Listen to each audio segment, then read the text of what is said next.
Thanks so much for joining us for another edition of KFFB's Open Mic program. We've been talking with Senator Boozman almost every week, but it was my fault this time. I was kind of out of pocket for a couple weeks there. And Senator, thanks so much for joining us back on the radio, updating us. Man, it seems like we got a list this long to talk about today. Well, we're glad you got some well-deserved time off, and we all need that. And so it's good to be back and visiting. And certainly there's been a lot going on.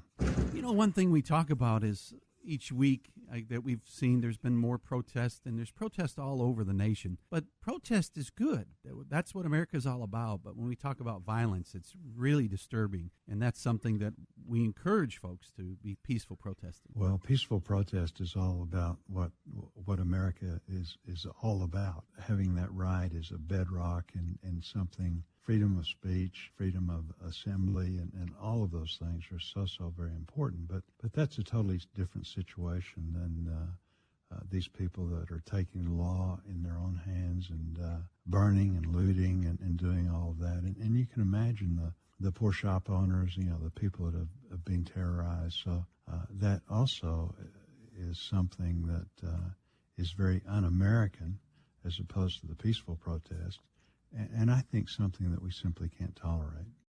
You know, when you look at the media, it seems like we just see a media frenzy now, and it's changed. I guess I'm one of those old-timers now, because I remember when you got a 30-minute window of the news at night, and that was what you have. It seems like there's news updated. Probably 3 stories will be updated before we even get done with this interview, and that's just the way it works now. It's so hard to keep up with what's going on. It is. I was thinking about that.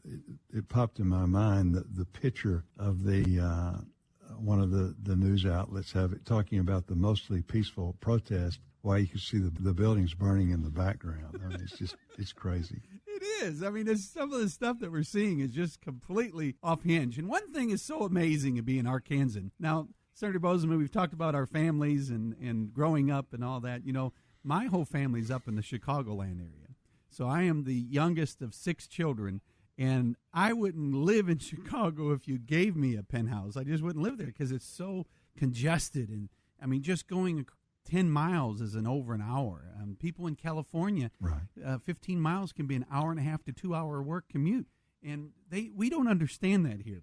But one thing I know, serving on the Parks Commission, people love Arkansas. We've got the highest tourism going on right now, and people buying homes from these big cities can work from home because it is so peaceful. Right. And the only way you can get away from this noise is go out on a hike. Well, we're so blessed in Arkansas, and we take it for granted. And I've had the opportunity, representing the people of Arkansas through various meetings and stuff, to travel different parts of our country, different parts of the world for various meetings. You get back and you just realize, hey, you can go to these places, but there's nothing like being home, and we are so blessed as a state with having the tremendous diversity of scenery, and there's just a lot of opportunity to get outdoors. And the good thing is there's been so much bad stuff that's happened as a result of the pandemic that's almost unimaginable. On the other hand, people are getting out more.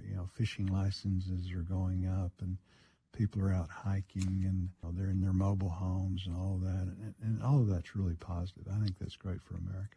And Arkansas has got a 9-carat diamond that was found in the diamond mine here. So, I mean, we even got a diamond mine. It's great. Yeah. That's super. Well, I wish I could find a 1-carat diamond there. That would be fun. Well, have you ever been out there? Have you ever done the diamond? I did. It's a fun thing to do, and I'd encourage your listeners. That would be a good getaway, just to go out and experience that. And it is a unique experience in Arkansas. There's no other place like it in our country, and so it's a fun thing to do, and a good way to pass an afternoon or a morning. That's true. The time that I did is we went out there, and it was like 110 degrees. That lasted about 20 minutes, and I said, let's break for lunch. So I'm not the best at that, I'm telling you. Well, let's move on. We got to talk about the Supreme Court vacancy. President Trump has the constitutional authority to nominate an individual for the seat that has come open. And that's something that a lot of folks have talked about with Justice Sandy O'Connor, I guess, was confirmed in 33 days. Even Justice Ginsburg herself was in 42 days. John Paul Stevens in 19 days. So we've got enough time to get that done, I guess, when we look at it. So tell us what you think is going to come the days. Well, I think that we actually will have that vote before the election, which is very important. The president, I can't tell you how many people leading up to the last election told me that they were voting for President Trump because they felt like the Supreme Court was so important and cast that vote for that reason. So he's president for all 4 years. The senators are also doing their job for their terms. And so right now we have a situation where we have a party in power, the president, and then the Senate of the same power. We've had 29 of these vacancies in the past. All of the presidents have nominated people, and when you've had the same party in power, 17 have been confirmed. When you had different parties in power, only 2 were confirmed. There's a long precedent for doing this, and so as a result, we're going to move forward. Not really sure who the nominee is going to be, but I'm confident that whoever it is will be somebody that we can all be very proud of that does what they're supposed to do. And we'll look at the Constitution, interpret the law based on the Constitution, which is so very important. Congress is sending President Donald Trump the legislation to expand veterans' access to mental health services that is based on your Improved Well-Being for Veterans Act. Tell us what this legislation is all about, and we thank you for your work on this. You know, we were so pleased to be a part of this. We teamed up with Senator Warner from Virginia. This is a very bipartisan effort. The reality is about 20 veterans commit suicide each day. If you look back 10 years ago, about 20 veterans committed suicide each day. In those 10 years, we have increased funding dramatically, trying to fight this. The problem is, of those 20, only about 6 of them would be in the VA system. So 14 would be outside of the VA system and with no contact. And there's various reasons for that. A lot of veterans live in rural areas. We all know that in Arkansas. And maybe they had a bad experience with the Veterans Hospital, whatever. So what we've tried to do is identify entities that are doing a very, very good job of treating this type of mental illness and allowing them through a grant program to have access where they can participate and help veterans. Now, it's not an effort to take those patients away from the VA. They're not in the VA in the first place. It's just the opposite. It's getting those entities that are scattered all over our state, all over our country, that are really doing a great job, allowing them small stipends so that they can help veterans, and then in helping them, help their mental health and all of those things, but also get them back into the VA where they can get a world of services. So this has really made a huge difference in homelessness. Homelessness was the same situation exactly. Little Rock, Arkansas was at the forefront of doing this. They basically had a huge problem with homelessness, and they got together and said, look, we, the VA system, we can't do this. Will you all help us? And they were talking to the people in town that were providing services, taking care of the homeless. They teamed together. They gave them some resources to help. And as a result, we've become a leader in fighting the homeless battle in Little Rock. We had another situation in Mountain Home where the local veterans, big suicide problem there. So the local veterans teamed together and said, look, we're not going to put up with this. They literally identified every veteran that was living in the area. They went to visit with them, and through their efforts, dramatically cut the suicide rate. So, the Veterans Administration has the want to, but they simply can't do it by themselves. They've got to have other groups helping, and that's what this legislation is all about. And so we're excited about it. Secretary Wilkie said that, who's the Secretary of the VA, said that this is the key to reducing those numbers. What we don't want to do is look back, 2 or 3 years ago, and we're still at 20. We're going to reduce the numbers. We're going to also, this requires metrics being in place, making sure that whatever programs we fund, either within the VA, outside the VA, that they're actually working. If they're not working, we're going to move those dollars into the programs that do. That sounds like a simple truth, Sadly, sometimes that's not done, but we're really getting aggressive with this, and this group of people desperately needs to be helped, and we're going to think outside the box and start lowering that number. I'm all about veterans. I think that is something that's amazing when you look at the veterans program, how it's improved so much in the past 4 or 5 years.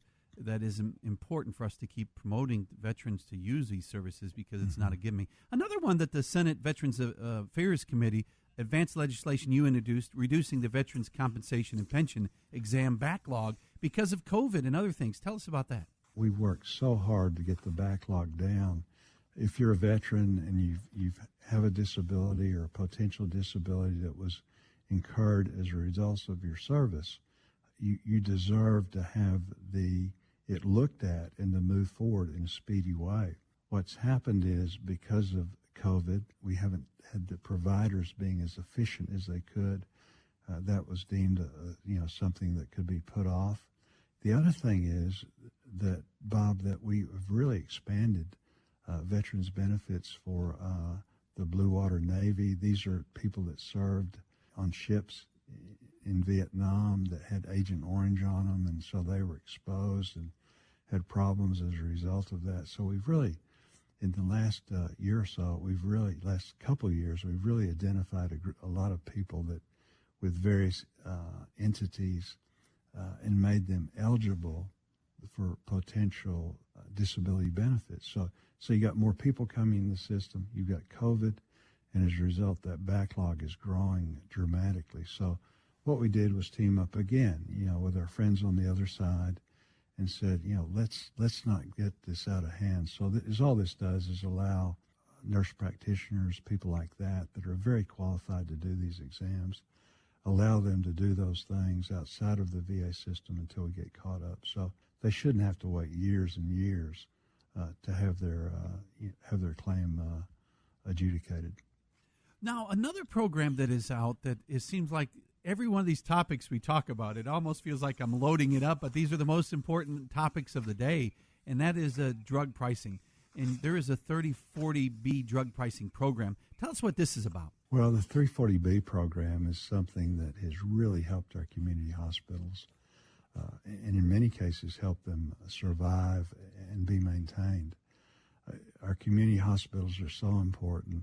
When you decide whether or not you're going to move into a community, first thing you look at is quality of life issues. For younger people that maybe want to set up a business or be part of a business that's already there, you look at schools, make sure the school systems are, but you also, very importantly, look at the quality of health care. And so community hospitals are important for so many reasons, usually the best paying jobs in town. The list goes on and on.